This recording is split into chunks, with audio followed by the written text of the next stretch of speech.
I'll stop writing stuff down. My bad. Okay. Trying to update my book log. So I was just like, took 50 years to go live. I was like, you can start anytime it wants to, but well, it says it's been live for 10 seconds. So even though it took a while, it must have counted the time. Otherwise, time is just flying by. Honestly, it probably does. Just like when you end the broadcast. Yeah. Like if you rewatch it takes like 10 minutes sometimes. Yeah, it's like, well, if you rewatch it, it ends as soon as you click end broadcast. Like it doesn't do that. It doesn't have that delay. So like as we're just waving because it's still counting down for us, it's already ended. That's just for us. The one day I don't continue to wave into infinity until it actually stops, it's going to be the day that it's actually recording all of this, and we're all like, oh. Yeah. Accurate. Let me pull all right. It's not dead. Our first Who Picked This Book Club discussion of a book, Soul of the Deep by Natasha Bowen. This is book number 2 of the Skin of the Sea series. I don't know how many books it's going to be. I don't know if it's a trilogy or if we're just going through a series. But I feel like she left it open. Yeah. Very much open. Yeah. Very much open-ended. It made me angry. I'm not going to lie. It ended and I was just like, no. You need to write a happily ever after and immediately. Thank you. It's not like it was a horrible end. Like it's not like they're like, leagues apart from each other, Right. If it didn't have another book in the series, I mean, it's still pretty much an ending where it gave it a like maybe the author, like maybe the author was just like, infer what you will, and no, tell me. Exactly. That's how I am. I'm like, no, tell me how it goes because I don't want to infer. I want to know how they get the happily ever after and make it back to each other. So yeah, I really hope there is a third book because I would just like a book where they're together and happy, because the first book, obviously they're getting to know each other and they are kind of figuring out their way around each other, them being so different and whatever. And then of course, as the first book ends, she immediately goes down to the deep fathoms below. And then this book, when she comes back, he's like mad at her the whole time. And I'm just like, can we not do this? Like, she left for a purpose. It's so unsatisfying. Right? It's not him. like she. Yeah. Exactly. I'm just like, let her explain. And then once you know why she did it, he should have still been okay with it, but he wasn't. He kept like giving her the cold shoulder, and I didn't like that at all. He kept on giving her like a private kissy fit. Yeah, that's one of the things that I didn't enjoy about the book. I was really hoping that like when they reunited, it'd be like, oh my God, my true love, and be all like, let's work together, and I missed you so much, and that just didn't happen. I was so upset. I could understand being upset for like just a little bit, like have that anger. Yes, she left. Understand.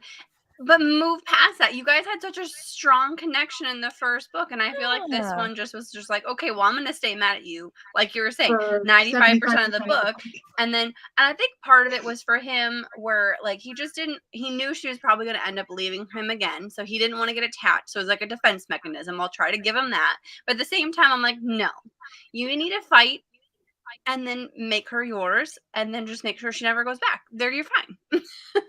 Exactly. It's like, even if like he was scared that she was going to leave again, are you really doing anything to make her want to stay? No, you're not. Like you're being a jerk. Like I understand. Like he was.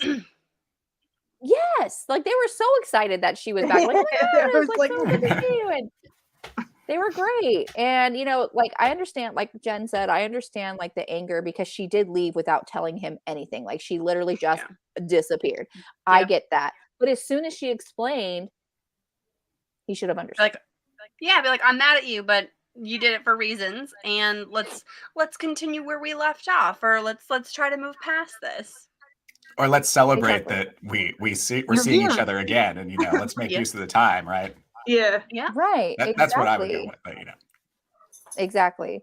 It's just like, and even if he did accept the fact that they were so different. And like, okay, I understand you're gonna have to go because you have to go and be, you know, a Mami Wata, and you have your own destiny and everything. Why not make the most of the time you have left? Like, why are you going to spend it being mad at each other and having that regret when she finally does leave? It just doesn't make sense to me. But I don't know. Maybe I would act differently, but for being a sequel, it was a very slow burn. I was like, come on, can we? I had problems with that.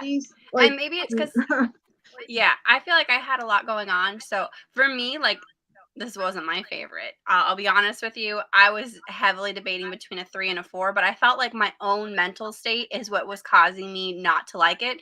So I ultimately ended up giving it 4 stars. But it, for me, like, I really wanted to end at 3.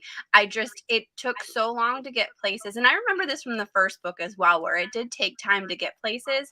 But I felt myself being bored and distracted, which I think is partially my own problem with everything going around.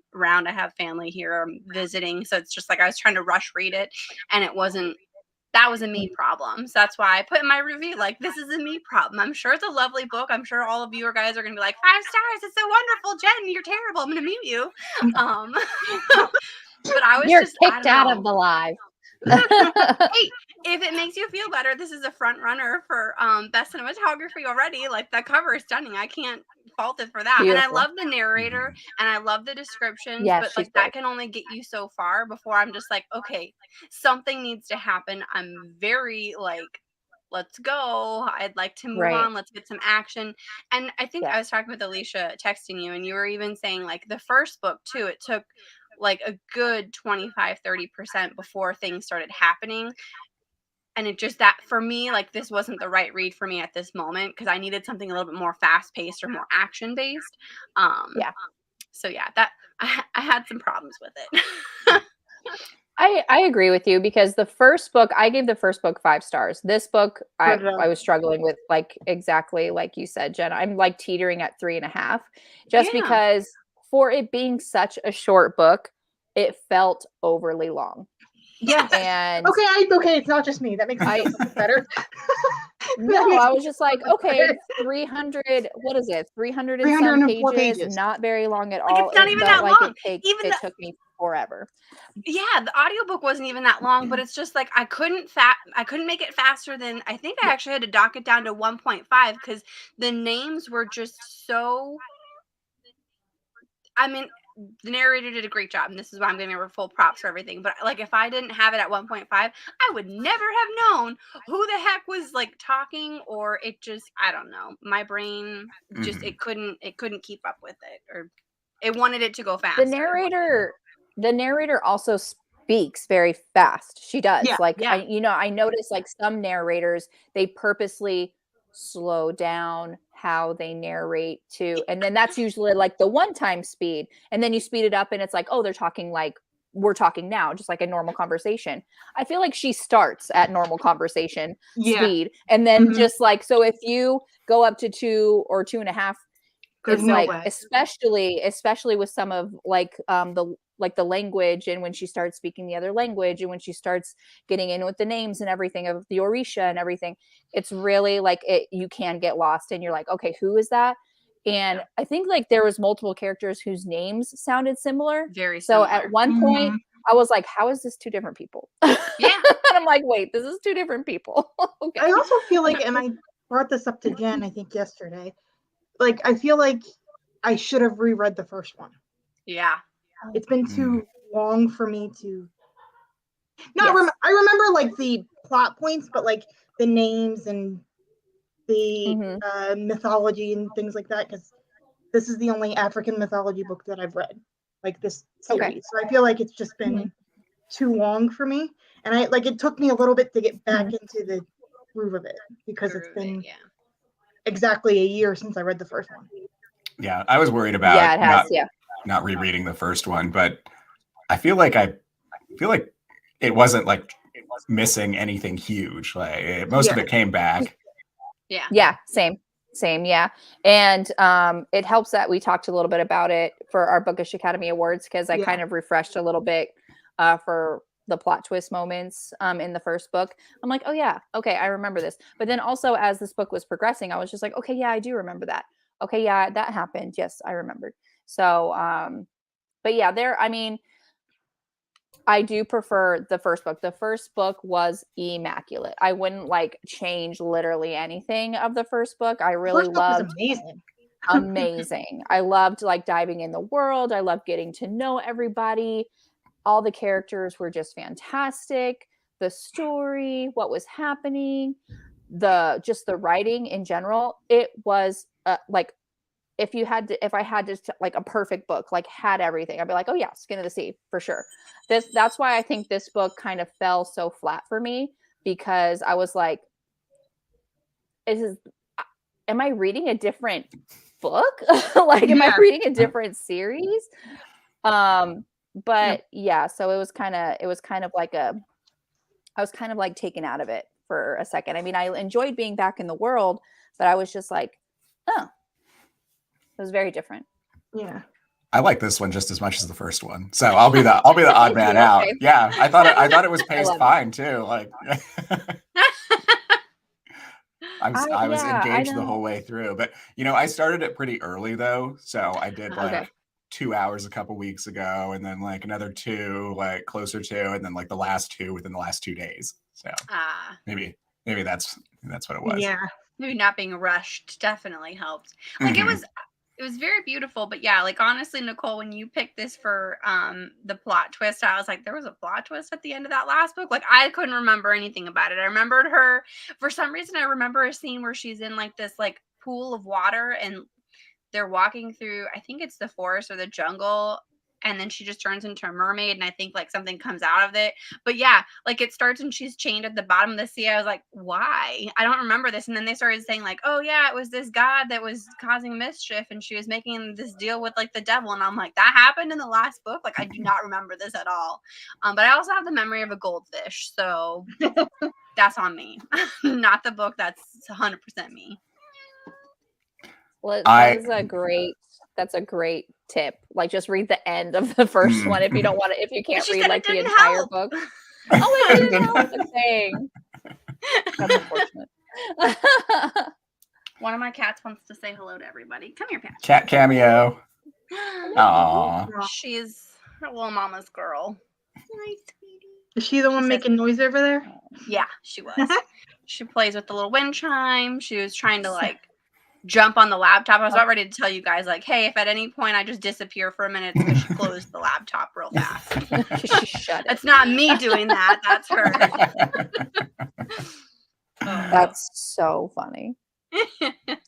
I was glad that we were reunited with some characters from the first book that we thought had died. Yeah. So I can't pronounce her name.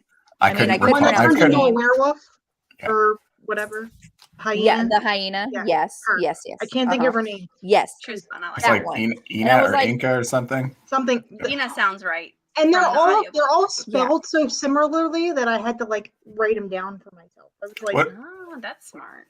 A lot of them start with I, right? Yeah, that's I and A. I or A. Yeah. So I was glad that because we were worried about her. I do remember that in the first live stream, we were worried about like her safety and if we would see her again. So yeah, I did assume she was dead. I'm like, oh dang, but she came back. It's fine. She went into the cave or something and never came out. So because it had like it was like I don't know if like it was like a door, like a trap door that just like fell shut, or if it was actually like a rock avalanche. I thought it was a rock, like it just closed and then shut off the where they were at. So like that's how they got separated. And but yeah, so I'm glad that we see her. We, now that she remembers like her past life, we also see someone from her past life as well. There was the girl that was with her when they first got taken, and she had a very different outcome than Simi did. She didn't become a Mami Wata. She was, kind of taken and abused. And so when that plot twist happened, where she was kind of like she turned kind of evil. But you know, it's just like understandable. I get it though. Yeah. I get it though. So I'm just like, I can't be mad at you. And I think that's why, like, when she actually died at the end, Simi didn't really blame her at all either. She kind of, you know, just, you know, she was just sad. She was just sad for the friend that she lost, and the fact that she had gone through what she did, and it drove her to this point. So it was a horrible way to go. It gave me a lot of Addie LaRue vibes. I don't know if any of you have read The Invisible Life of Addie LaRue, where it was basically don't pray to the gods after dark, or something, like to the ones that will answer after dark or something. And so the fact that like she whispered into this really creepy tree and this thing came out, I was like, I think you should second guess like taking them up on their offer. It's going to be real bad news, sister. But yeah, I mean, it was just at that point, the desperation at that point. Understandable. I couldn't even be mad at her too. I was just like, I don't do it because I feel like it's going to end badly for you, and I feel like you've gone through so much, and I just want you to be happy. Everyone needs their happily ever after. Even the villain, the guy that she stole, I don't remember names at all, but there was a god that was in a cage that she eventually like the freed. trickster. Trickster. The guy they spent the whole first book, you know, trying to lock up. Trying to lock up. It was like a buddy cop movie after that. A little redemption. I felt bad for the guy that was chained to the bottom of the sea at one point. I was just like, oh man, like you had reasons for what you did. There were bad reasons, but I kind of get where you're coming from now too. So it's just like a great way to make me feel for a villain. Like, that's good job there for you. For sure. And you know, I think that's also why Cola was kind of upset with her as well. It's just like, we spent all this time trying to do this one thing, and why is he here with you, kind of thing. Like I get that too. I get it. You know, it's like, but you know, let her explain. Like, we need him. He's the one that's gotta, you know, do something with the soul of the deep and everything. I was just like, I have a plan. It's not a good plan, but it's a plan. I got 12% of a plan. You got 12% of a plan. So that's not even an idea. Sorry. I'm just thinking of Marvel now. And then we have the other little plot twist that Cola, spoiler alert if you haven't read this book or haven't finished it. We're 17 minutes in, so actually, it's okay. It's fine. I feel like it's fine. But he's actually an Orisha, so we haven't discovered like what his full powers are, which I feel like that is also why there could be a book number 3, just because we get to explore that part of what's happening with Cola. And I would like to see that. And I really liked at the end that I can't think of her name, the Orisha that kind of made the Mamiwata, she kind of let Simi, Emoja, thank you. She let Simi go, you know, she's like, I release you from like this, what we're tasked to do. Like, you know, I let you like have a choice, you know, you can, you know, go and be with Cola. And I was just like, she ships it. I really like that because she also recognized that Simi, she was basically just coming back because of her friend Francesca, which also, like, shout out to her, felt super bad that she ended up dying. I know. Yeah. Oh my gosh. I was like, no. And a hand behind the tree. I'm like, no, I actually liked her. Why are you killing people that are my friends? She did the first book too. One with the little boy. That's true. Yeah. Or something. I think so. I think so. Yeah, like he was. But yeah, that tore me apart. I was just like, really, like her mermaid friend dies, and then her human friend died. But you know, it's like, dang man, like she's not that 1,000. I mean, let me tell you, like she deserves some happiness, and I think, that's why she was just like. But I do, I like the choice of like. you could have it on land, like, because recognizing that, is it Cola? Because I can't remember. I could never hear his name in the thing. So Cola. Yeah, Now Cola. I think of Coca-Cola. I might be doing that wrong. That's exactly how I remember it. All right, Cola, got it. So yeah, like he's definitely needed by his family and his tribe because he's taking over. So like I really like that they recognize like, hey, let's give you the best of the life on land first, and then once everything's like in place there, we'll go ahead and move you to the sea. Because I feel like at the end of it, even if she had chosen to go to the life of like a human life, would she have died human, or would she had let her come back? It sounded like she would have come back. Am I wrong? Yeah, it sounded like, because she had said something. It's like, you can come back and be a mommy water whenever you want. Whenever you want. Whenever you're ready. You know? It's like, so. Thanks. You do you for a while and then come back. Okay. Yeah, exactly. I didn't make it up. When her mermaid friend died, like I thought, like, because she was in her human form when she died, and I thought like as soon as they took her back into the ocean, she would turn back, and she didn't. I felt really sad about that. I was like, why? That was devastating too. And she was just like, I really wish her legs would have like sewn back together. And I'm like, so do I. Yeah. Like that's her. She never wanted to be human. She went there for Simi, and I was just like, can you just give this girl a break? Like, first of all, her friend already feels bad. Now her friend's like watching her being like, okay, well, I'm gonna just make use of the foam of the sea in the form that you hated the most. Like, here we go. It just was a little extra sad, and I wish that we could have caught her a break, given her a break. You know what I'm trying to say. Right. This is that margarita. This is magical margarita juice, guys. It's a very full glass. It's like the size of my head. So at least I've had food, okay? That's at least something in my favor. We would see a different Jen if you didn't have food with the margarita. That's true. But yeah, 100%. I thought that was really sad. I was just like, she didn't like being on land for too long. She always, like, whenever she had to deliver a soul, she would, obviously do her job and do it well and give them the respect, but then she would just hurry back to the water because she just wanted to be in the water and be in her mermaid form. And I was just like, let her turn back. Yeah. She kept, like, she was like, I had to push her body in front of me and then swim underneath of her. I'm like, can we not? Like, please. Let's give her something happy to look forward to. I don't know. I felt so bad. Natasha just had to twist that knife, just that little bit extra. I was waiting for the freezer pick on that one. Yeah. If I had a freezer at my new job, it's what, like, I don't have a freezer at my job. I mean, I do, but it's just not right behind me. It's actually in a break room. I'm like, dang it. So yeah, it totally would have went in the freezer for sure. Can we talk about? I haven't read this one yet. He was my favorite. The elephant was the best. Who was? Who? The elephant.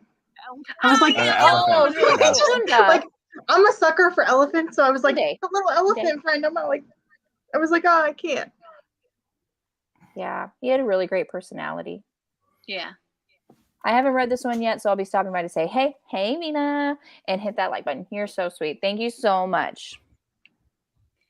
But yeah, I loved the elephant.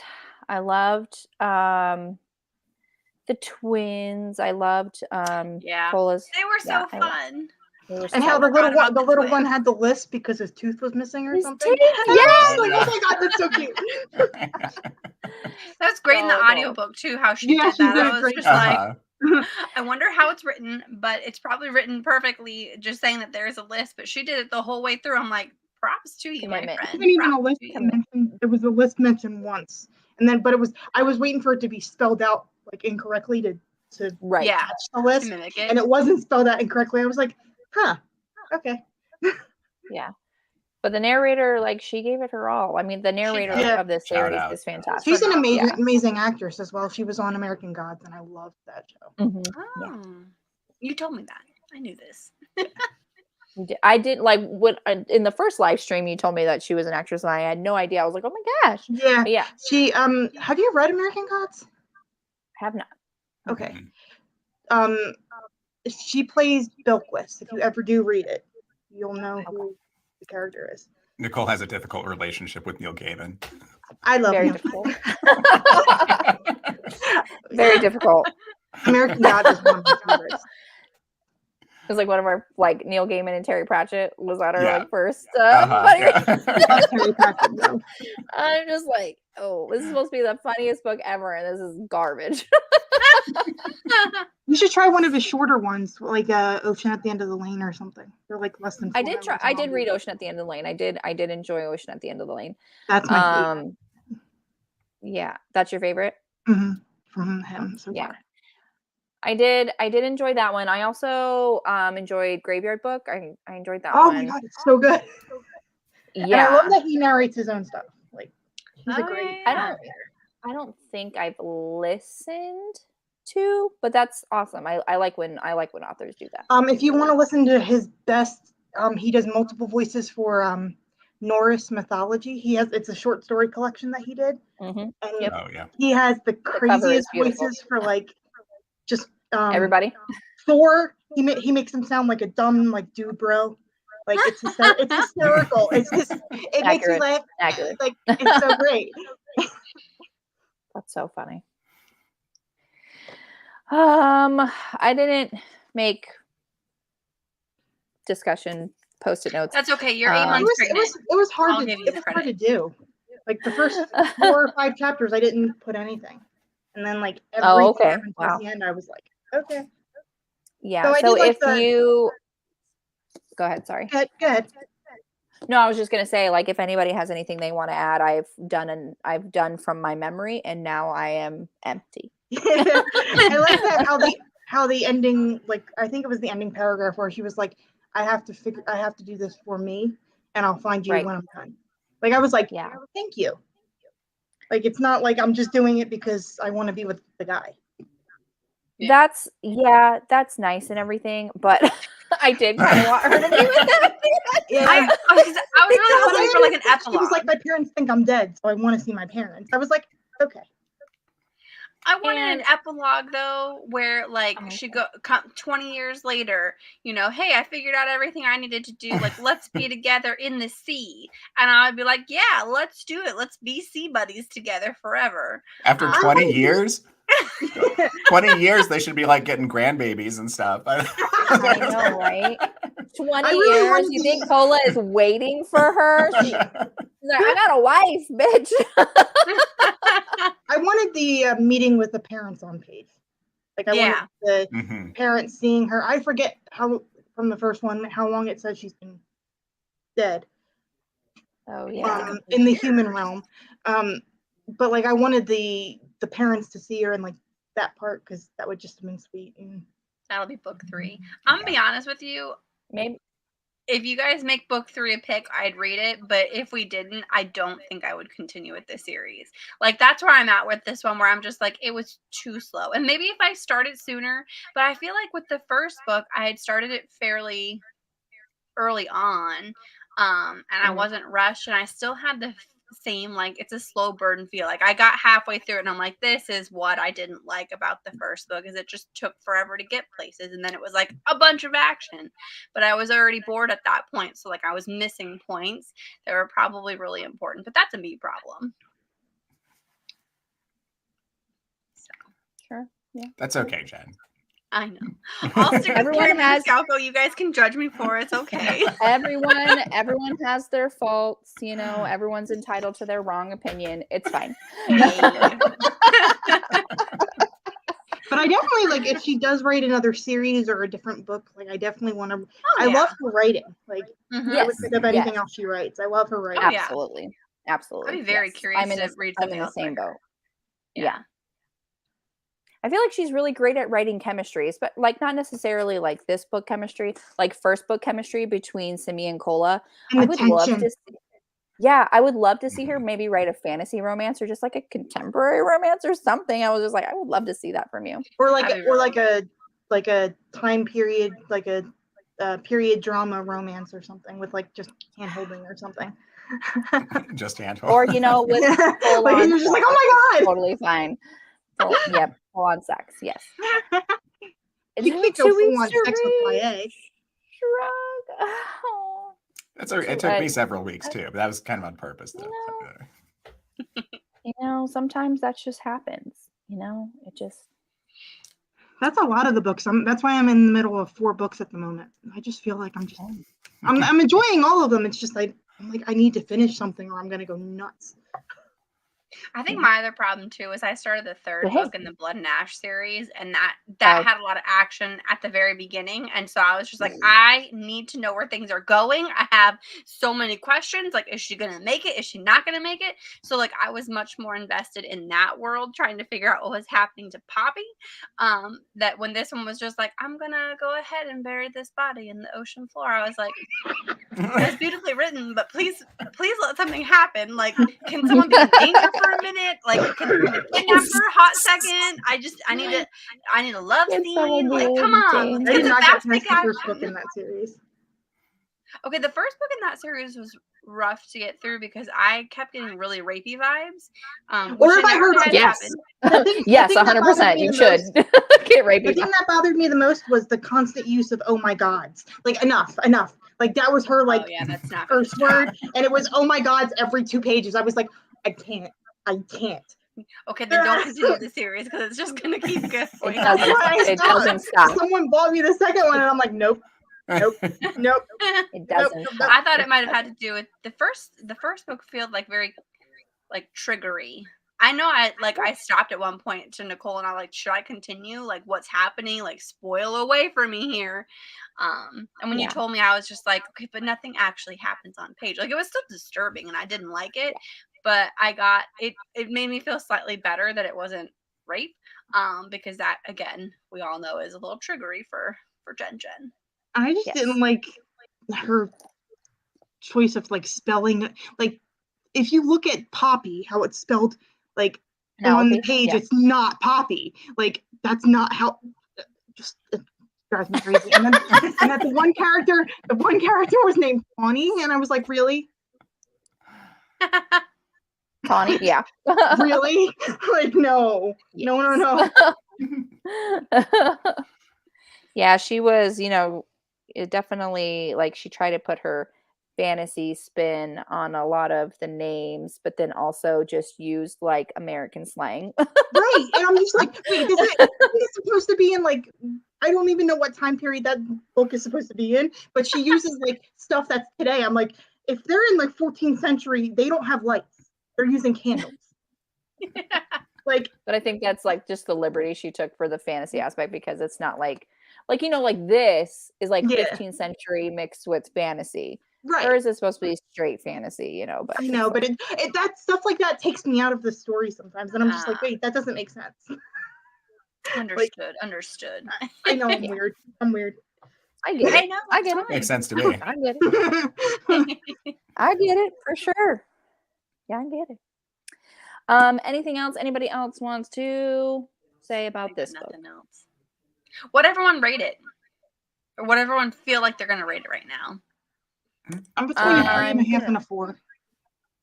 Yeah, I think I'm gonna rate it a 4. But on Storygraph, since we can do halfsies, I'm gonna do 3.5. Yes. Same. Aaron, what would you say? I'd give it a 4.5. I had a good time. All right, nice. I love it. I mean, I still enjoyed it. I still like, it's just like so different from how I felt from book number 1. I just couldn't ignore that, you know? So. Right. Like, I felt like I read through book number 1 in like less than a day. I finished it before the live show, like not the day of, but like I read that book so fast. And this one, I feel like I went a little longer than I did for the first one, and I don't know if that affected it or for me. I don't know. Yeah. I love that someone can write a YA that I don't cringe my way to a DNF very quickly. Yes. It is hard to do that, that's for sure. And if you want that, Aaron, you should read what is it called? Blood Like Magic by Lizelle Sandberry. The sequel just came out. What was it? Blood Like Magic by Lizelle Sandberry. Okay. It's on script. The audio's on script. Oh, cool. Nice. And it's fantastic. All right. Well, next, who picked this book? Club live show is Never Cross a Highlander by Lisa Rain. Finally so excited that this came out because it kept like being pushed back. And then there was it was supposed to come out May 20th or something of last year. Yeah. Then there was a cover change, which I don't hate the cover change. I like the original cover. I like this cover. It's still beautiful. I love, muscly men in historical garb. I love it. So when the copy showed up, though, I didn't realize it was that thick. When it got delivered to my house, I was like, it's almost big one. It's like 520 pages. I was like, holy crap. Yes. And it's a mass market. I'm gonna have to start reading that now. Start slowly reading it now because she's thick. Yeah.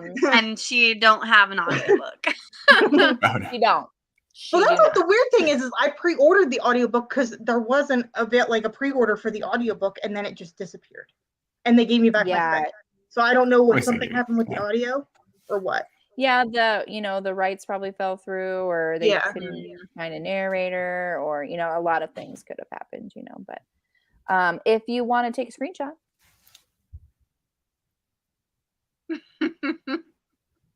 All right. So yes, that we'll be back February 1st for that one. And so thank you everybody who's watching now. Thank you everybody who's watching on the replay. Thank you to my lovely, lovely co-hosts, and we will see you in the next one. And thank you, Nicole. Oh, you are welcome. We never said that. Thanks, Erin, for being the better one out of all of us. Thanks, Nicole. I never get thanked. No, I'm just kidding. All right, everybody, have a great night. Bye.